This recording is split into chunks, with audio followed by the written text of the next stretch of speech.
नारायण नारायण। प्रिय भक्तों, मेरे YouTube चैनल हिंदू भक्ति में आपका स्वागत है। आज मैं आपको शनिवार व्रत कथा सुनाने जा रहा हूं, जो इस प्रकार है। एक समय की बात है जब सभी नवग्रहों यानी सूर्य, चंद्र, मंगल, बुध, बृहस्पति, शुक्र, शनि, राहु और केतु में विवाद छिड़ गया कि इनमें सबसे बड़ा कौन है। सभी आपस में लड़ पड़े। तभी सारे देवराज इंद्र के पास पहुंचे। इंद्रदेव घबराए और निर्णय करने में अपनी असमर्थता जताई, लेकिन उन्होंने सुनवाई लिए राजा विक्रमादित्य का नाम बताया और कहा वो इस समय पृथ्वी पर अति न्यायप्रिय हैं। आपकी मदद वही कर सकते हैं। सभी ग्रह एक साथ राजा विक्रमादित्य के पास पहुंचे और अपनी समस्या रखी। राजा विक्रमादित्य संकट में आ गए, क्योंकि वे जानते थे कि जिस किसी को भी छोटा घोषित किया जाएगा वह क्रोधित हो उठेगा। तब राजा ने एक उपाय बताया। उन्होंने स्वर्ण, रजत, कांस्य, पीतल, सीसा, रांगा, जस्ता, अभ्रक और लौह से 9 सिंहासन बनवाया। इस सिंहासन को इसी क्रम से रख दिया। फिर उन सब से निवेदन किया कि आप सभी सिंहासन पर स्थान ग्रहण करें। इनमें से जो अंतिम सिंहासन पर बैठेगा वही सबसे छोटा माना जाएगा। लोहे का सिंहासन सबसे बाद में होने के कारण शनिदेव उसी पर बैठ गए। तभी से वो सबसे छोटे कहलाने लगे। शनिदेव को लगा कि राजा ने जानकर ऐसा चाल चला है। वह गुस्से में राजा से बोले, राजा, तू मुझे नहीं जानता। सूर्य 1 राशि में 1 महीना, चंद्रमा 2.25 महीना 2 दिन, मंगल 1.5 महीना, बृहस्पति 13 महीने व बुध और शुक्र 1 महीने विचरण करते हैं। लेकिन मैं 2.5 से 7.5 साल तक एक ही राशि में रहता हूँ। मैंने बड़े बड़ों का विनाश किया है। जब श्री राम की 7.5 आई तो उन्हें वनवास हो गया। रावण के घड़ी में तो उसकी लंका को वानरों की सेना ने हरा दिया। अब तू क्या चीज़ है। ऐसा कहते हुए शनिदेव वहां से चले गए। बाकी के देवता खुशी खुशी वापस आए। कुछ समय बीतने के बाद राजा की 7.5 आई। तब शनिदेव बढ़िया बढ़िया घोड़े को लेकर एक सौदागर बनकर वहां पहुंचे। राजा को पता लगते ही वह अपने अश्वपाल को अच्छे घोड़े खरीदने की आज्ञा दे दी। उसने कई अच्छे घोड़े खरीदे।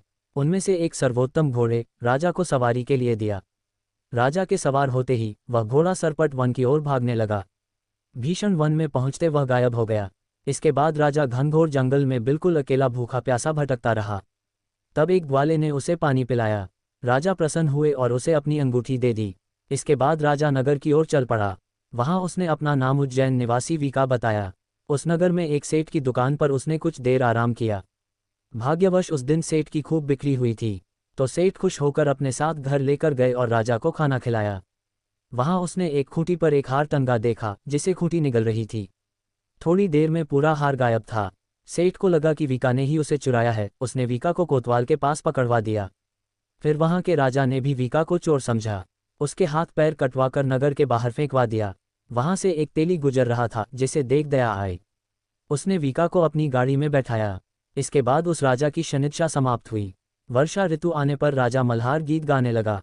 राजा के राग सुनकर उस नगर की राजकुमारी मनभावनी को उसका गाना इतना पसंद आया। उसने प्रण कर लिया कि वह उसी राग वाले से विवाह करेगी। राजकुमारी ने अपनी दासी को राग गाने वाले को ढूंढने भेजा। दासी ने पता लगाकर राजकुमारी को बताया कि वह एक चौरंगिया अपाहिज है। लेकिन राजकुमारी तब भी उसी से विवाह पर अड़ी रहीं। अगले दिन वह अनशन पर बैठ गई कि विवाह करेगी तो उसी से करेगी। तो राजा ने अपनी राजकुमारी का विवाह उस अपंग राजा से करवा दिया। तब एक दिन राजा के स्वप्न में शनिदेव ने कहा, राजन देखा, मुझे छोटा बताकर तुम्हें कितना दुख झेलना पड़ा है। राजा ने उनसे क्षमा मांगी। प्रार्थना करते हुए कहा कि हे शनिदेव, ये दिक किसी और को ना दें। शनिदेव मान गए और कहा कि जो मेरी कथा और व्रत करेगा उसे मेरी दशा से कोई दुख नहीं झेलना पड़ेगा। व्यक्ति रोज चींटियों को आटा डालेगा, उसकी सभी मनोकामनाएं पूर्ण होंगी। ऐसा कहते हुए शनिदेव ने राजा के हाथ पैर वापस कर दिए। सुबह आंख खुलने पर राजकुमारी ने देखा तो वह चौंक गई। फिर वीका ने उसे बताया कि वह कोई वीका नहीं बल्कि उज्जैन का राजा विक्रमादित्य है। सभी प्रसन्न हुए। सेठ को जब ये बात पता लगी तो वह राजा से क्षमा मांगने लगा। राजा ने कहा कि इसमें किसी का कोई दोष नहीं, वह तो शनिदेव का क्रोध था। सेठ ने फिर भी राजा से अपने घर खाने पर जाने का निवेदन किया। सेठ ने कई प्रकार के व्यंजनों से राजा का सत्कार किया। साथ ही सबने देखा कि जो खूंटी हार निगल चुकी थी वही अब उगल रही थी। सेठ ने तहे दिल से राजा का धन्यवाद किया। फिर सेठ ने राजा से अपनी कन्या श्रीकंवरी के साथ विवाह करने का निवेदन किया। राजा ने इसे स्वीकार कर अपनी दोनों रानियों मनभावनी और श्रीकंवरी को लेकर उज्जैन नगरी चले गए। वहां राजा का खूब आदर सत्कार किया गया। सारे नगर में दीपमाला बनाई गई। राजा ने पूरे नगर में घोषणा की कि मैंने शनि देव को सबसे छोटा बताया था, जबकि वही सर्वोपरि हैं। सारे अच्छे बुरे कर्म के कारक शनिदेव ही हैं। तब से सारे राज्य में शनिदेव की पूजा और कथा नियमित रूप से होने लगी। माना जाता है कि जो भी शनिवार का व्रत रख शनि देव की इस कथा को सुनता या पढ़ता है, उसके सारे दुख दूर हो जाते हैं। हमें उम्मीद है शनिवार व्रत कथा आपको पसंद आई होगी।